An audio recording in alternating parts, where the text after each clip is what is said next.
back to another episode of Conversations. It's always my favorite when we get started behind the scenes and both me and the guest are going to music because it's my music. I like it, but it's nice. And fun fact, we're talking about the language of movement today. So we probably wouldn't really be drinking our own Kool-Aid if we weren't getting a little bit of movement on. Welcome, everybody. As a note, because I always feel like when I have a guest, everybody's like, oh, this is a conversation between two people, but this is a conversation for all of us who are joining here today. So if you're joining us live, please make sure that you pop into the comments and say hello. Let us know you're here, but more importantly, let us know your thoughts. Let us know your expective. That's a combination between experience and perspective, just in case you're wondering. Okay. I just made it up and I was thinking both of those words at the same time.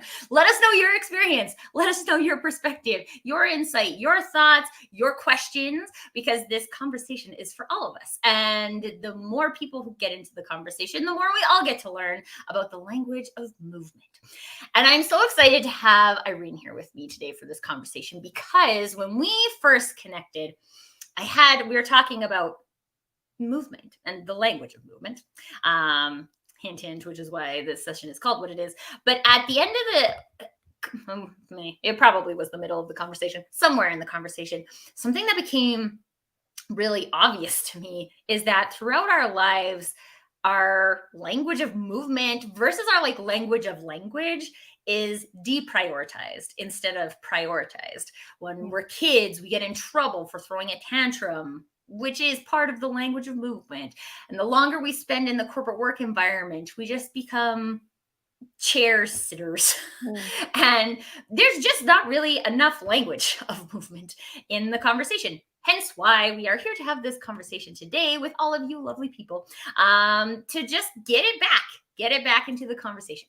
So Irene, before we get too far into that conversation, can you tell us a little bit about who you are and why the language of movement is something that gets you so excited? Yes, thanks for having me, Tracy. And everyone, I'm Irene Anggreeni, or in the Netherlands, and also in my home country, Indonesia, it's pronounced Irene, but I also respond with Irene. Who I am. I actually am a mental health coach, and I train as a dance movement therapist, and that's why kind of movement is really a big part of my life, also my work. And it's also part of my own transformation, my own healing. Yeah, so I'm a mental health advocate myself, and I have lived experience with depression and complex trauma, and how this kind of issues, this kind of challenge, it's not enough just to talk through it. It's not gonna solve anything. Yeah, maybe bring some awareness, but really to bring that change into my life. I really needed to get into movement and into action. And that's why, now connecting it also in our work life, at work and also in our personal life.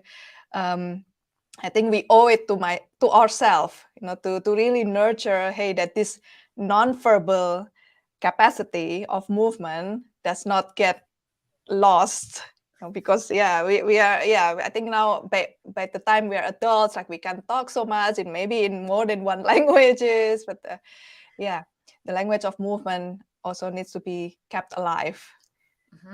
Well, and I think one of the most interesting things, and I watched this watching my son, who's 4 as well, from the personal branding perspective, but really movement is one of the first ways that we learn how to express ourselves, right? Yeah. And we recently put my son into dance class, and it just is amazing to watch him. They do this kinder combo thing that does ballet and tap and jazz, and at the end of every class they get free expression time, and it's just, they had an open parent watching class the other day, and just it just is amazing to watch what these kids do when it's just total freedom to do whatever you want, right? And mostly my son spins and hops, but that I think the farther we get down our journey of adulthood, the more and more that gets lost. So I mean, I know you've done a lot of research in the arena as well, and so can you share with us a little bit about what you know as to let's just talk about why that happens first, and then also the downsides. Yeah. I think you picture, you mentioned the word freedom, like that's kind of like how we were when we were born, and developmentally, as we, from a tiny baby, we grow into a toddler, into a child, like we really figure out about the world through movement before we learn language. Yeah. So perhaps like the first 3 years, like we are just kind of, we just move. And also, it doesn't mean that we are not learning anything. We actually absorb a lot from our environment, from our parental figures. A lot of this embodied language. And developmentally, like a kind of, there's a lot in the framework of movement as well. Kind of we have these movement patterns, like babies, like they don't just start walking, but they first like starts with maybe rolling, and then crawling, and then maybe sitting, and that's all kind of that also has direct connection with the development of the brain, and also our musculature. And that word freedom, it really stays with me, because I think as we grow, maybe like as we grow into a child, into a teenager, and then into an adult, like there are more and more layers, perhaps it's from our school, or you're not supposed to do that, or perhaps like it's just like, you cannot just jump around on the street just like that, kind of be normal. And I think this layer kind of it's a bit like when we experience that throughout our time growing up, then like slowly we also sort of like, oh, okay, so maybe I shouldn't do that. And I think that's why it's even more important to create our own space, wherever that is, where we feel safe and we feel brave also to re-explore those movements. And it's kind of, there are a lot of benefits for that, because our brains are really plastic, kind of, it's still changing, no matter how old we are. And with movement, like we keep like these connections alive. So that's why it's really important, Tracy. Well, okay, so I'm having two things that are coming to me right now. The first one is that I was standing in line at the post office the other day, and it's the holidays, so you got to wait in line to send your packages.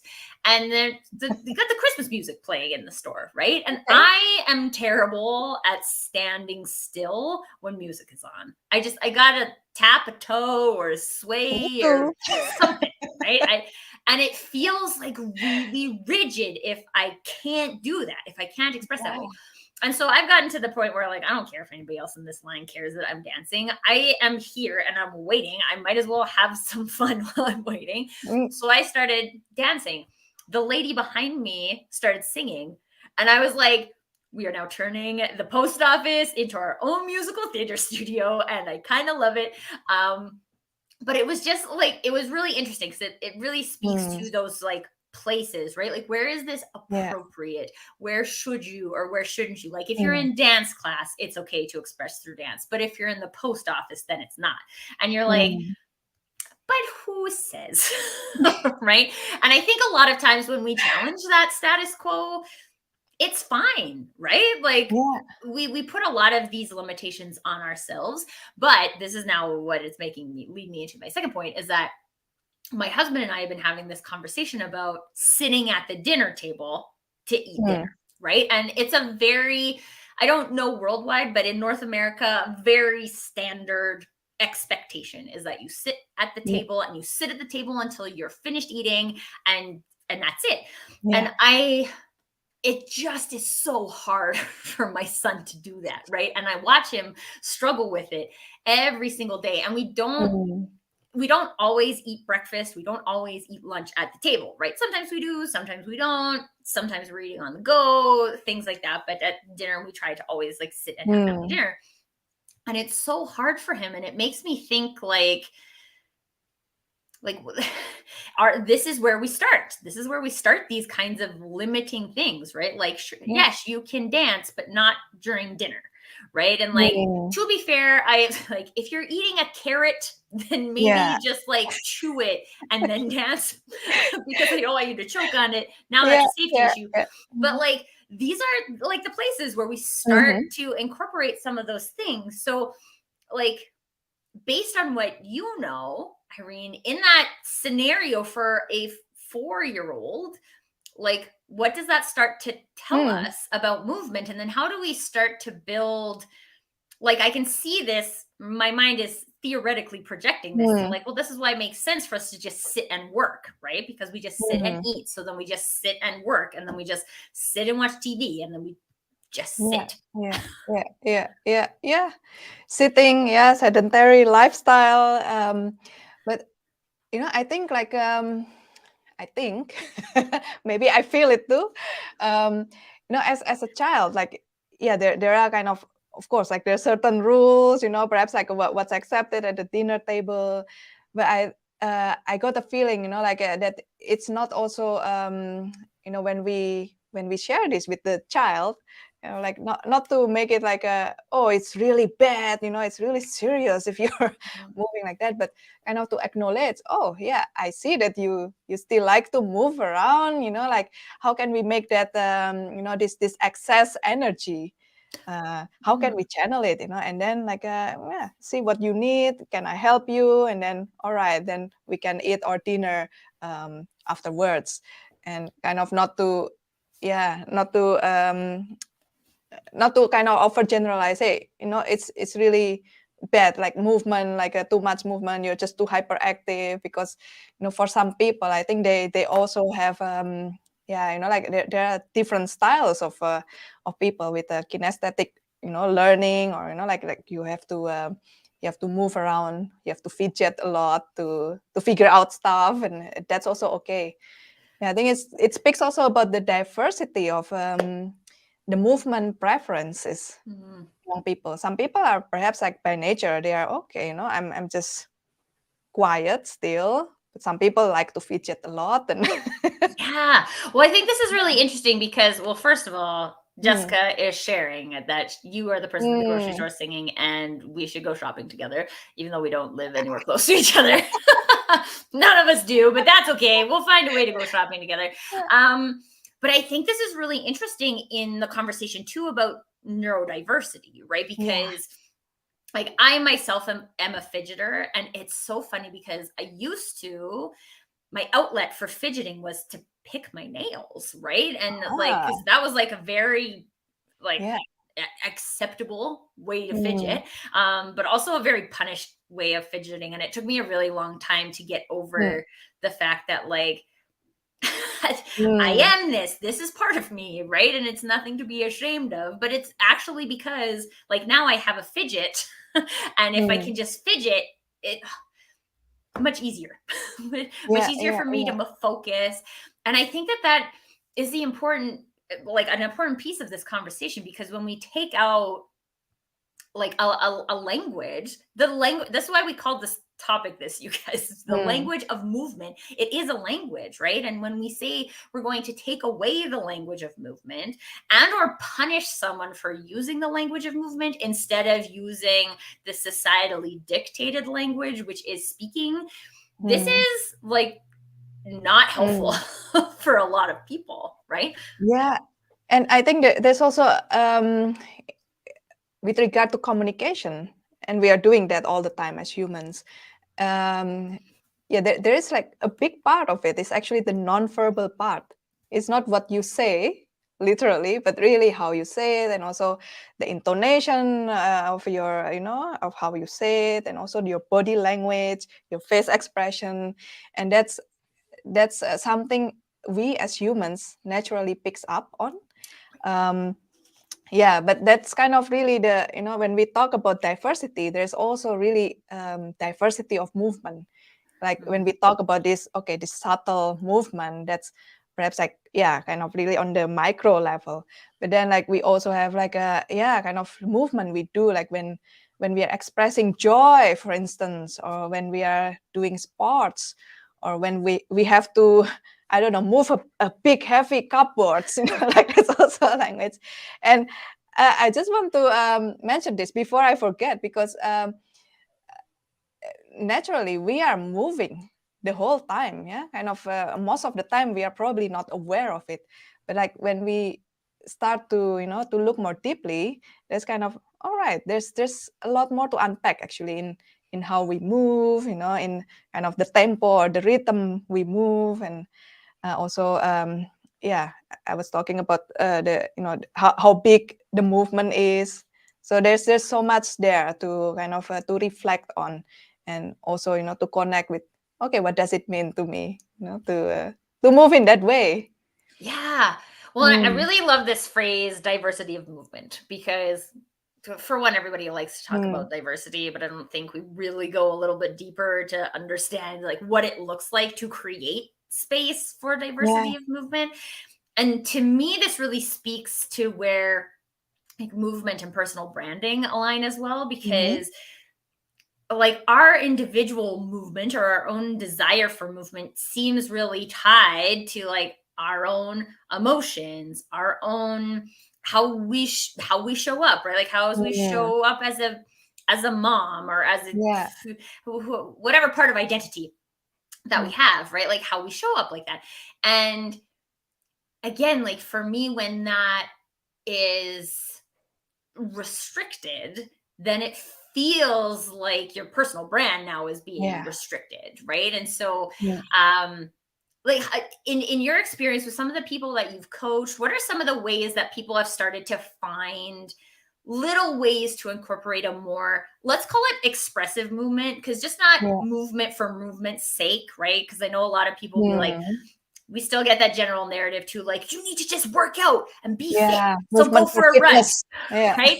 And you're like, I actually, it's really funny. So a quick personal story. When I was growing up, I used to play basketball, and now I'm retired because I was always injured and I can't be that injured anymore. But we had the song Thunder by AC/DC in our warm-up playlist.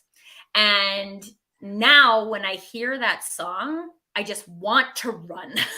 Right? Like it's like my personal expression for that song is to run. And I said that to my husband the other day, and he's like, there's no songs I hear that make me want to run.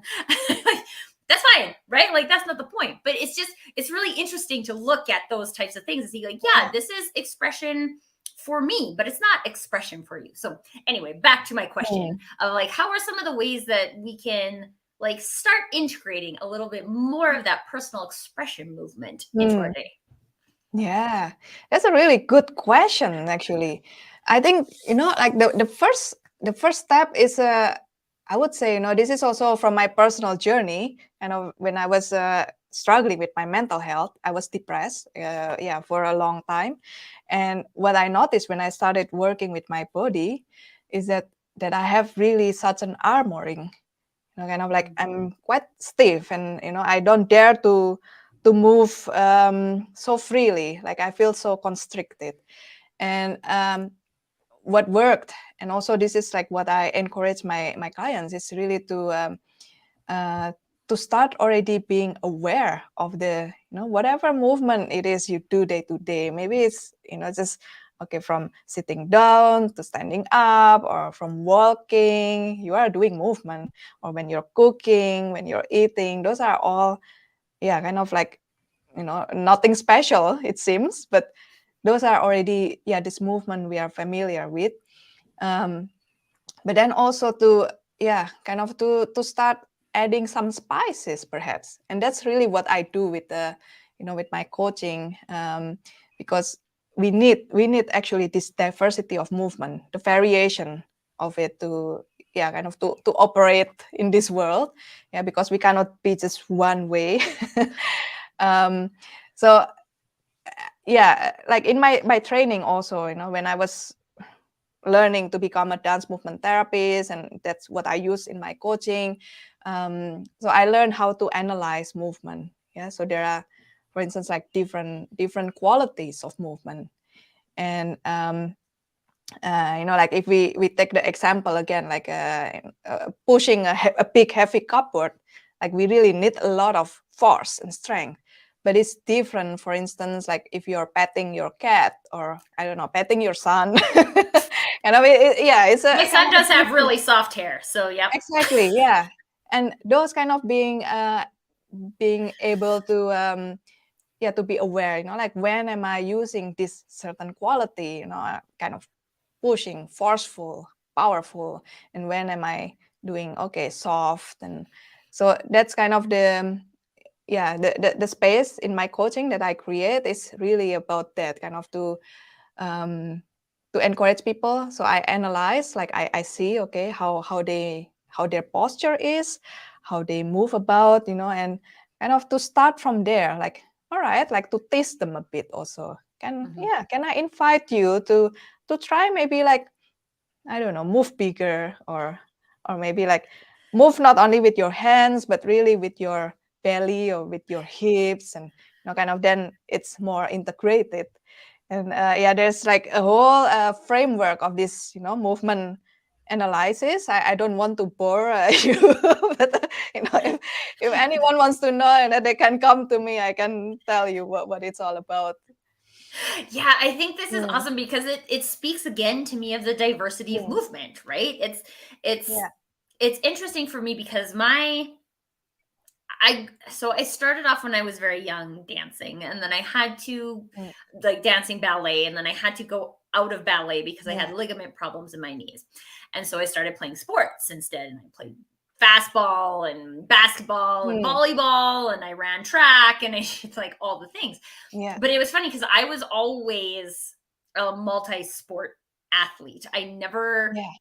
as much as I went to like basketball camp in the summers, and basketball probably ranked at the top of my favorite sports, it was never my only thing. Yeah. And then I started dancing again when I was in high school, and then I danced ballroom for a little while, and then I created my own cardio dance class. And I've always I've always really embraced that diversity because I think too, because I'm a Mm, person who, like, I just am like almost obsessed with variety. yeah. Like, I have a Peloton, and I was like really heavily into the cycling for a while, but then Mm, I'm like, I don't want to just cycle, right? So yeah. now I have this, like, I do yoga on Mondays, and I do cardio dance on Mm, Wednesdays, and then I do strength training on Thursdays, and then I do cardio dance on Saturdays, and then I ride on Sundays, right? And I have like every day is a mm, different thing, and I have rest days. And one of the other things that I have been incorporating into my day is like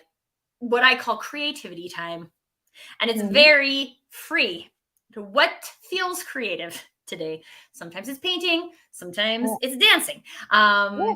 And it's just really cool to find those. What I don't want anybody to take away from this is like, this is the right formula to get movement into your day, right? Like, Absolutely. this is the Yeah. right formula for Tracy to get movement into her day. It's not the Mm, right formula for everybody to get movement into their day. And so it's about exploring, like, what movement do mhm, you do? Maybe it's a high five, right? Like, when I do a high mhm. five, I just get this like awesome vibe. I don't know, it's kind of a weird example, but like, when you go for a walk, how do you feel, right? Like, I Mm, love just walking, and I would much rather walk than run, unless mm, Thunder by AC/DC comes on, in which case I will run.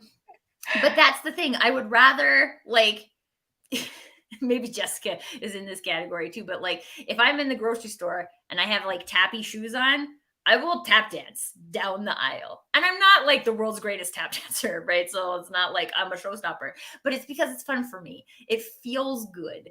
mm. And so I think it's just a really great opportunity to like talk about, like, what are the Yeah. things that give you expression. And like Andrew is saying, like, expression makes us want to do things, right? When we Yeah. feel like it's part of our expression, we'll do it. When we feel like it's not part of our expression, we won't want to.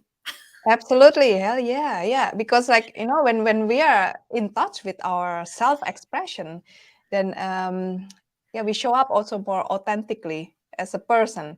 And then we get in touch more with, what do we actually need in that moment.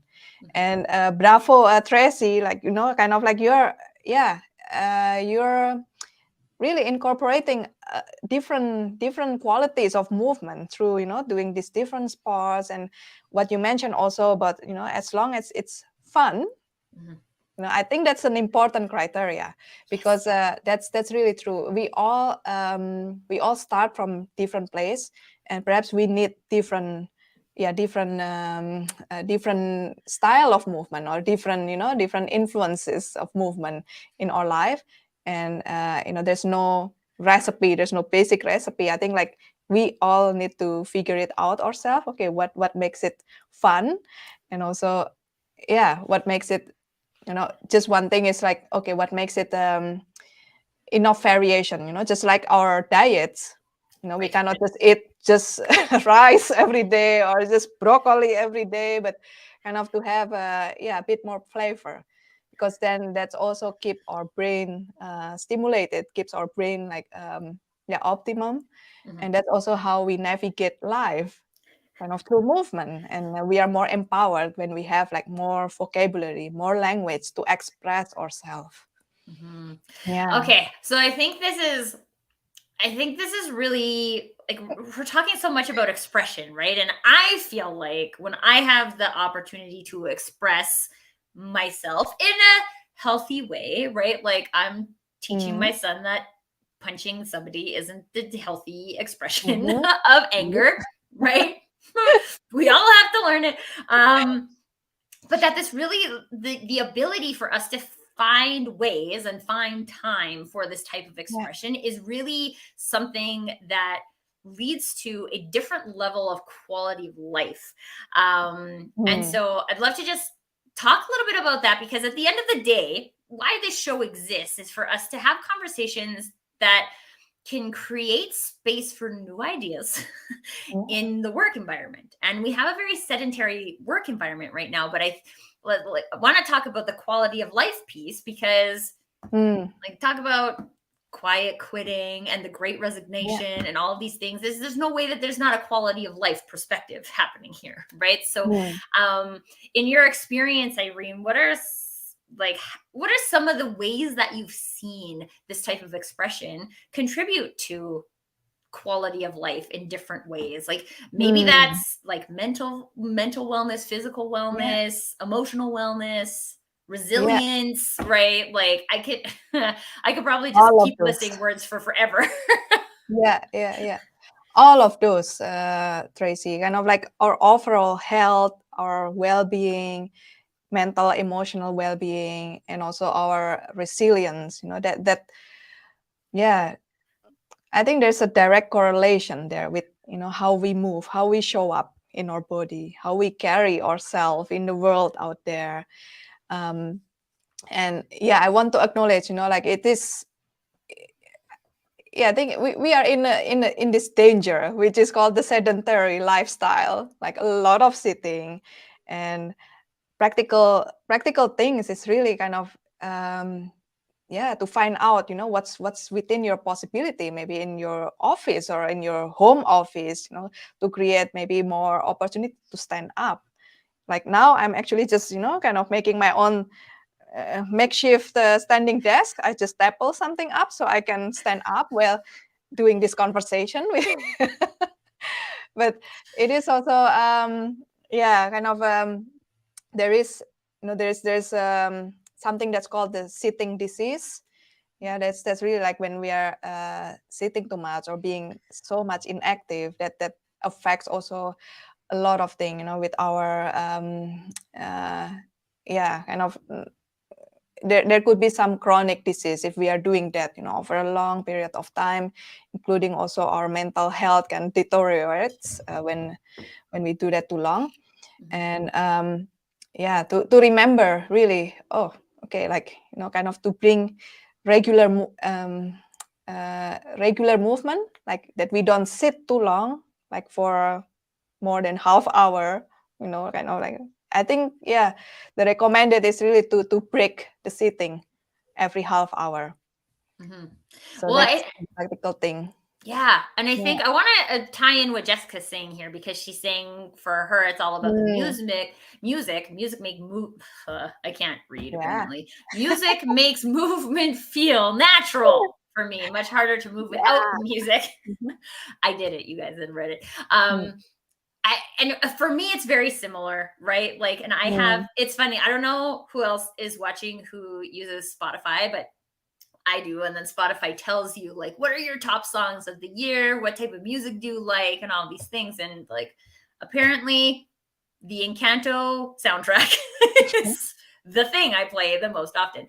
And Okay. it's really interesting because that soundtrack in particular just makes me want to move and like dance around the room like I'm a ballerina, although I am by no means a Mm. ballerina, right? Like it does it makes the movement easy. So music, I'm sure music in general is one of those big ones that helps make movement easy. But Irene, are there other things that you've experienced with your clients in your own experience that are other contributors that make movement feel easy? That makes movement easy. I think also doing it together makes it easy. Kind of it's in our human nature also to mirror each other. You know, like if kind of like I got a really bouncy feeling right now. And then I start bouncing, and then Jessica starts bouncing, and then Exactly. Yeah, Andrew we starts can do bouncing. this, you Pretty know, soon, like everybody's just grooving. exactly. Kind of yeah, because it's also, you know, what movement does also, it's and music as well, it's really connecting people. Right. And especially in a lot of cultures, there's also this dance circle, you know, kind of like to support someone even like through difficult times. Like they sometimes have that ceremony like dance in circle. Kind of that. Yeah, so like other people makes movement easier. What else? Yeah, I think like, you know, if even if there's no music, we can listen to our own breathing. And also that's you know, something that we could tune in actually, because with every movement, even now I'm speaking, yeah, it's also a lot of movement here going on. Kind of the certain muscles have to work, and that there's somewhere there a connection with our breath. And you know, like if we could even like if it's a simple movement, I don't know, a movement, a stretch, or a walk in the park to connect with the rhythm of the breath. That's that's what I'm touching now. You know, that's kind of a mindfulness practice actually, to be aware of the breath. But also we can do it, you know, not only sitting in meditation, but we can bring that in our daily movement, so that we have that rhythm from within. Yeah.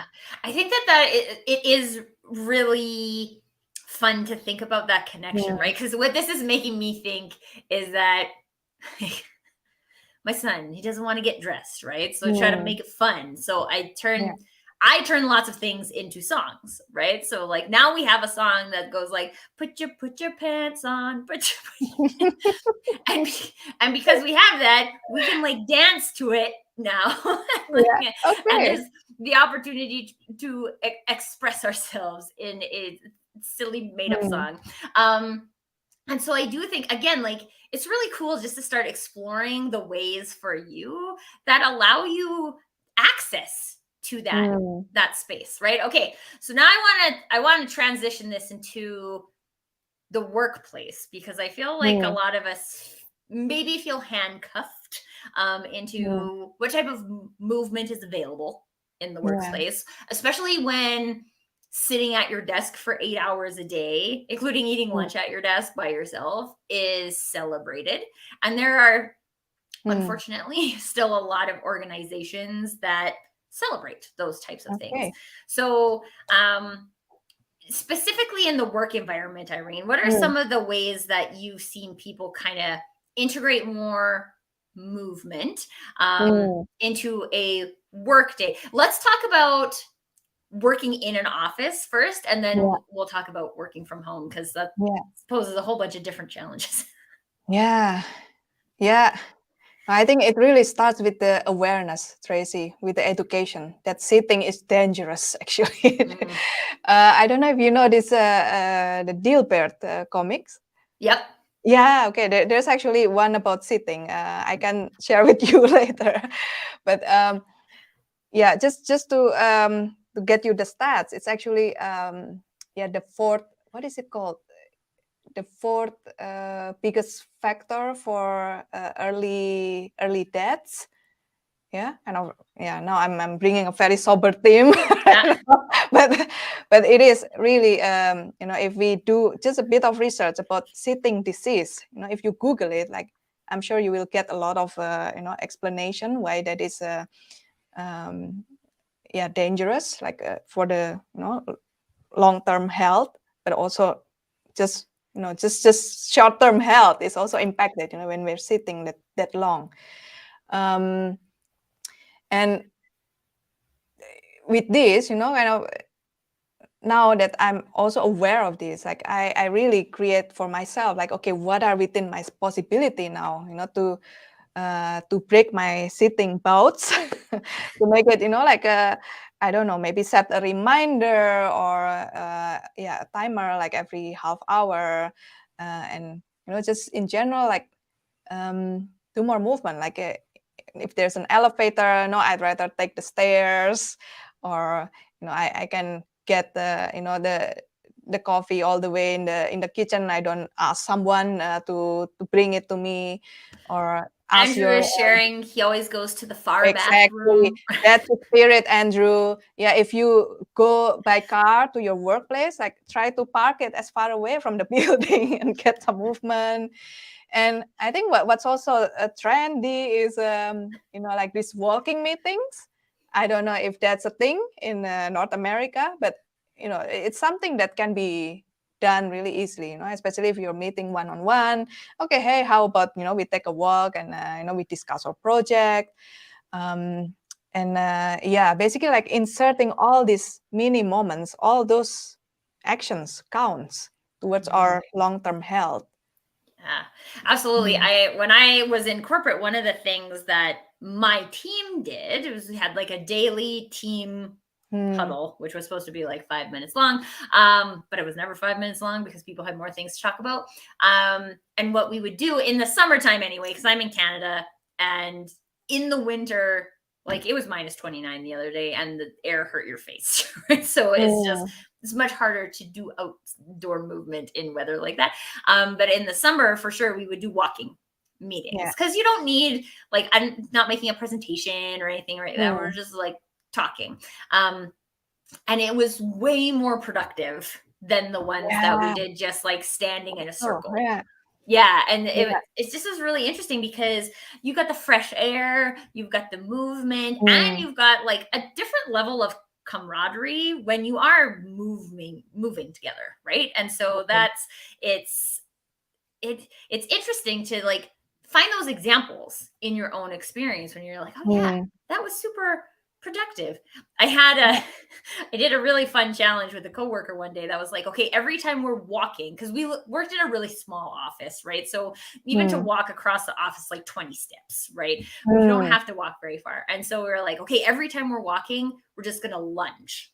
Like lunge walk all day, right? And it was just like kind of a like fun activity. But then you also, like, those types of activities encourage you to move more, right? Then you're like, oh Yeah. yeah, this kind of feels fun. I'm just gonna Mhm. lunge all day. Right? Mm. And people might think you look crazy. But it is what it is if you feel like you're being expressed through the movement. So I do think I think it's important. I don't, well, I don't like to say push the boundaries. I love to say push the Mm. boundaries, right? But everybody decides what Stretch, boundaries are safe. stretch the boundaries. Yeah. Yeah, stretch, Just like, gentle. like Yeah. a balloon, it's like stretchy. You don't have to pop the boundary, Yeah. but like, and just to see, right? Just to explore. Is there a way that I could express more through movement? Is my team Mhm. open to having a walking Yeah. meeting for this type of meeting, right? Is my office open to doing a squats challenge or Yeah. I don't know. I'm just making stuff up, but these are just like, if it's I really love this example, and there's a personal example of mine too. So in my very first job, I was very underworked. right? I had about 2 hours of work to do a day. And it was one of those jobs where you're supposed to like sit and work for 8 hours a day. And so I was like, well, I might as well do something with my time. And I created the Passport to Fitness program. And what it was is every day at lunch for 30 minutes, we would do some kind of activity. So some days we would go walking, and some days we would do like a stretch and strength. And there was someone else who worked at the company who was a yoga instructor. So she did a yoga class and I did a dance class. And we just did like, the whole point was just to move. And it was to move together, and also not to move to the degree where you're like overly sweaty for the rest of the day, because we didn't have showers at the office or anything like that. So it wasn't about like getting it like hardcore cardio workout in 30 minutes. It was just about like moving together. And it was just like the camaraderie that came out of it was so amazing. And then there was one lady who ended up losing 75 pounds just because she started moving for 30 minutes at lunch every day. And it was like, these are the types of things that we don't extrapolate out, right? But this is what movement does. And it like keeps our joints limber, and it keeps us, dare I say it, Irene, it keeps us younger. Sure. I can say what I want. It's my show. I have no scientific proof for that. Maybe there's a science. I'm sure somebody somewhere has studied it. But very minimally, to me anyway, my experience is that when I get more movement in my life, I feel younger. So my body is still the same age it is, but I feel younger. I want to make a connection there, because movement is indeed can be really restorative. And when we experience stress or whatever, like some anxiety, we worries about our work or whatever it is. I think that accelerates aging, really, because there's like, all these like emotions, like heavy emotions, stress, whatever. It triggers these biochemical reactions in our body. We probably are not aware of all of it that's happening, but we might feel maybe sometimes some sensation. Oh, I got like some, I don't know, a knot in my stomach, or my chest feels so heavy. Like those are some of the signals that our body gives. But then actually like movement helps to flush out all these biochemicals, and then kind of our body comes back to its balance, and then we don't age so fast, because like all this stress and whatever, it really does faster aging. So I think there's some, we can work on this theory. It keeps you younger. Yes, why not? So come back a year from now, and Irene and I will have scientific proof that this is true, or we'll not have scientific proof. We'll have tried to find experience. I think lived experience is more important even than whatever the science say. It can say anything, but I think what's most important is our lived experience. And Tracy, you feel younger when you are in movement. So go for it, because that's what matters the most, is what we feel inside.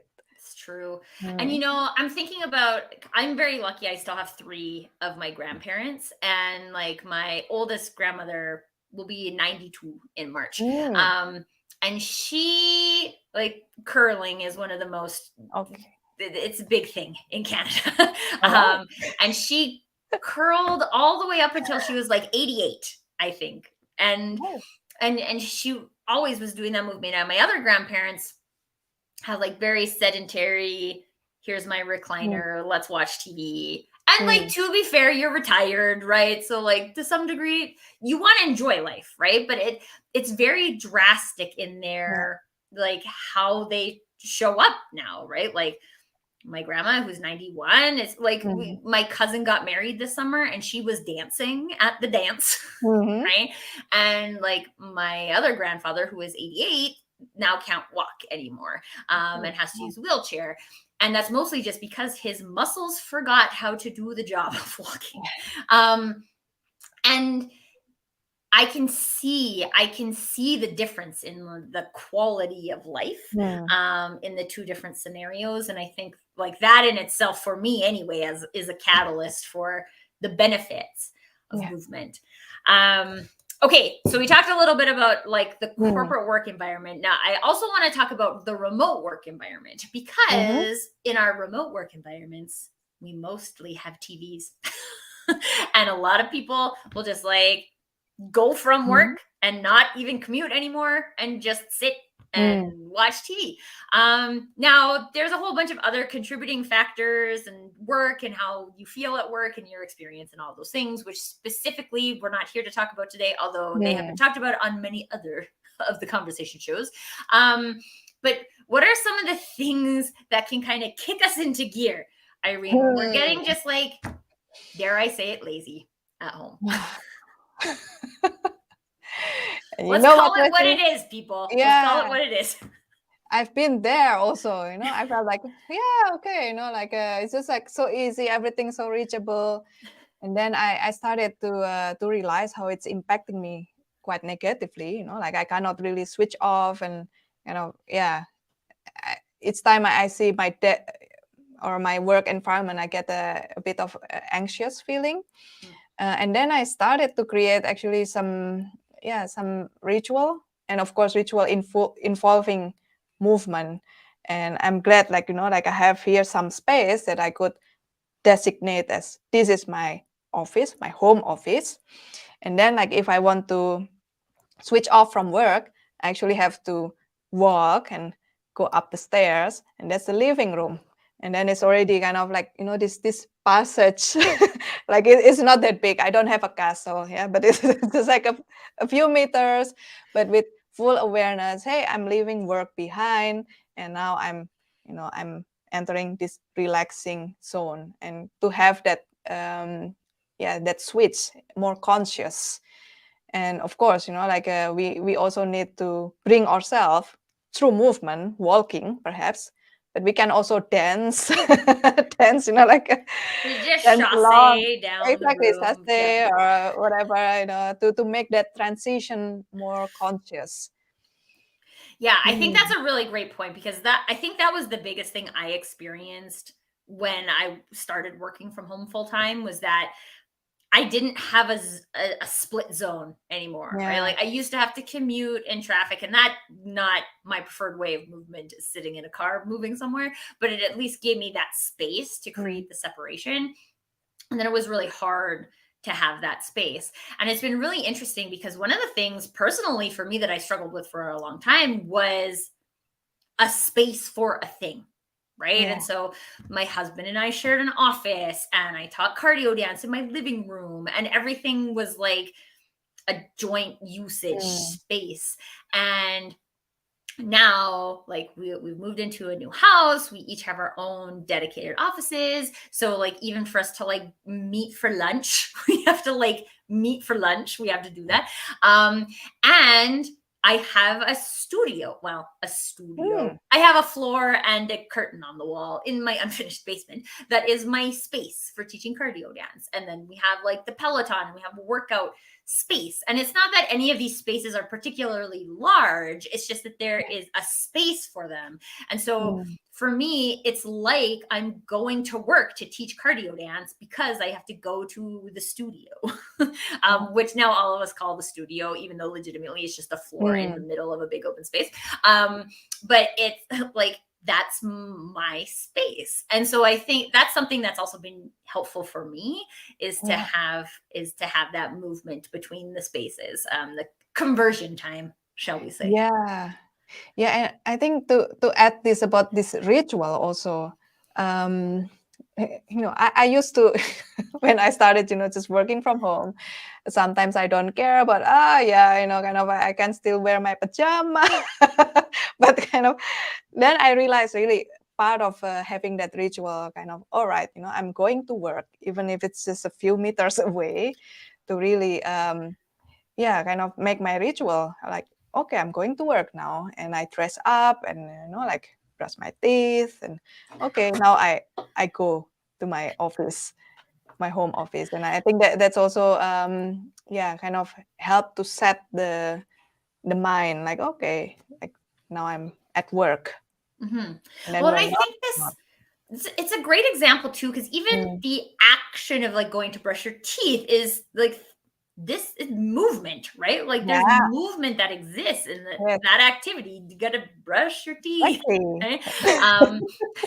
And wash your face. But like these, yeah, I'm the dance in the shower kind of person who thinks that I'm like a pop star with my singing voice. But these are the things, right? And it doesn't have to be. I really like that you brought up the word restorative, because I think a lot of times when people think about movement, they think about fat burn and they think about cardio and they think Not about at those all. types of things. But there's so much movement that we can do that puts our body back into that restorative state, takes us out of the stress state. And like, sure, if you're training for a triathlon or you're training for something, you're like specifically putting your body into that stress state, so that can have a place if that is what is real for you. But for to only do like stress movement and not to incorporate restorative movement is also unbalanced. And at the end of the day, it is, we talked about diversity of movement and all these things, right? Like it's about incorporating different things at different times for different purposes. And sometimes I do really want to just go and run it out because I'm frustrated or whatever, and sometimes I need to just, although I've realized the meditations that I listen to almost always have music in the background. And I'm like, I can't. It's actually physically painful for me to try and sit here and not move. So I started to do what I call flow meditations, which is just like I let my body move the way the music is telling my body to move. And it actually helps my mind stay centered on what I'm listening to, what I'm trying to create. And so that for me is very restorative. And another interesting thing for us all to look at is, where do we have our stress movement and where do we have restorative movement? Where do we have expressive movement? When do we have restrictive movement? Right. And just we're here to talk about the language of movement. And I feel like what we delivered on today is some new language for people to use at home and at work to help get a little bit more of your expression out into the world. Yeah. That's what we're here for. That's what Irene and Tracy are here for. More expression. More expression. And kind of we talked about the stress movement and what other things like restorative movement and so on. Like you mentioned something else. Yeah, I said expressive movement. Expressive movement. Yeah. And I think this part, the expressive movement, can be unpacked a lot more, because what are we feeling inside? Like sometimes we don't have words for it, because feelings are also very nonverbal. Like we experience it like in our body, but then like how do we acknowledge it? How do we allow it to be there, without like suppressing it? Maybe like if you're angry, you're kind of angry, like, okay, how to let that anger energy out through the body, through movement, in a safe way, in a respectful way, without distracting your property or whatever. And kind of like, I think by nature, like if we, this is something very interesting, like with the like runners, the sprinters, like when they touch the finish line, they are victorious. They always like do this movement, kind of like it's something that's something very natural for us. And I guess we can also be more aware, like what is my happy movement, what is my and like I'm a bit antsy, a bit anxious movement, and not just the expression of it, but what can I do with my body to regulate that, to manage that. And that's kind of really powerful, I think, there.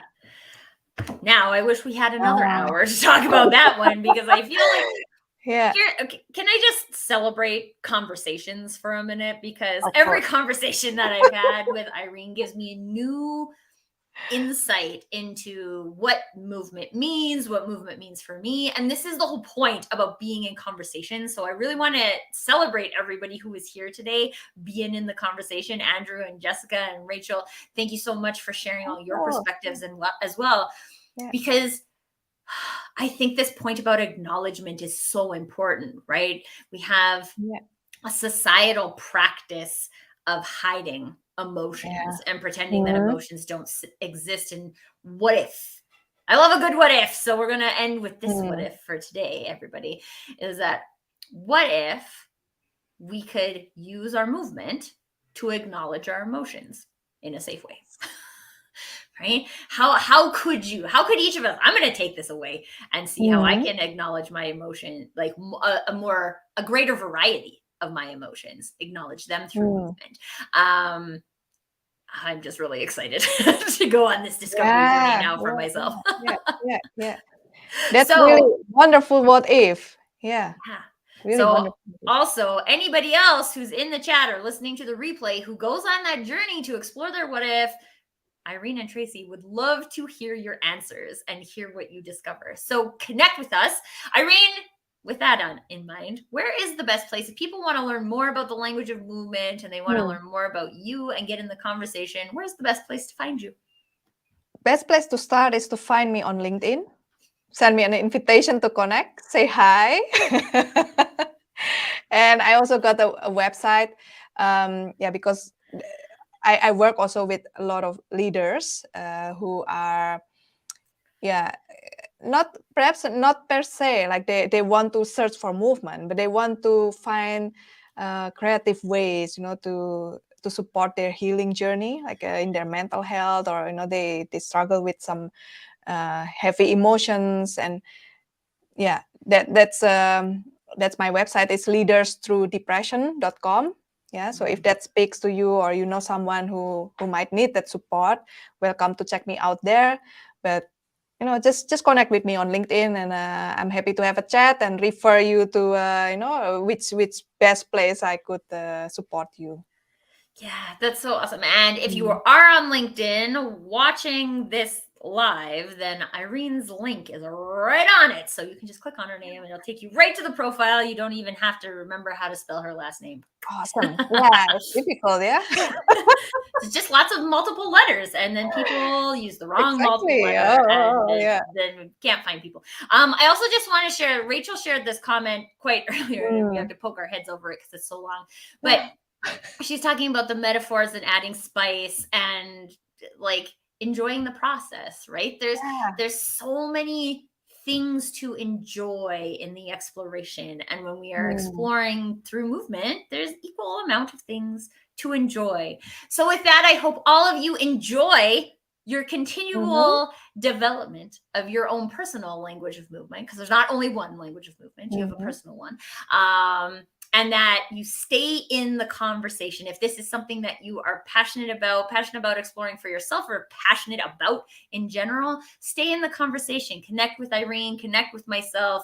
These are conversations that we are very passionate about, and we're always happy to continue the conversation. So with that, thank you so much for your contributions today, Irene. Thank you so much for everybody in the chat and your contribution. And until next time, permission to do you, everybody. Bye.